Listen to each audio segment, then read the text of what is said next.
જય ભારત। આ અમારી ડાંગર અત્યારે હાલ પાણીની અંદર ડૂબી જાય છે। વરસાદ કમોસમી વરસાદ પડવાથી અમારી ડાંગર ટોટલી પાણીની અંદર ડૂબી જાય છે, અંદર ઉગી જાય છે। આની અંદર કંઈ અમારે લેવાનું રહ્યું નથી। એટલે સરકારશ્રીને અમારી નમ્ર વિનંતી કે બધા જ ખેડૂતોને પાક વીમો અથવા ધિરાણ આ બધું માફ કરી અને અમને થોડી સહાય કરે એવી સરકારશ્રીને અમારી નમ્ર વિનંતી છે। જય હિન્દ, જય ભારત।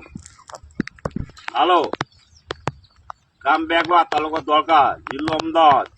એક ખેડૂત બોલવી છે, આ ડાંગર જો આ ડાંગરના પાણીમાં ઉભા છે, પાણી ઉચેલવા આવ્યા છે, પણ પાણી ક્યાંય ઉચેલાય એવું છે નહીં, અને આ બધો પાક નિષ્ફળ ગયો છે। તો સરકારશ્રીને એમ કહેવામાં આવે છે કે જાહેર કરે કે પાક ધિરાણ જેને લીધું હોય બધું માફ કરી દો, અને અથવા પેકેજ આલો તો થોડા ના આપજો, વધુ આપજો, કારણ કે થોડા કઈ થાય એવું નથી, કોઈ ખેડૂત ટકી રહે એવું નથી।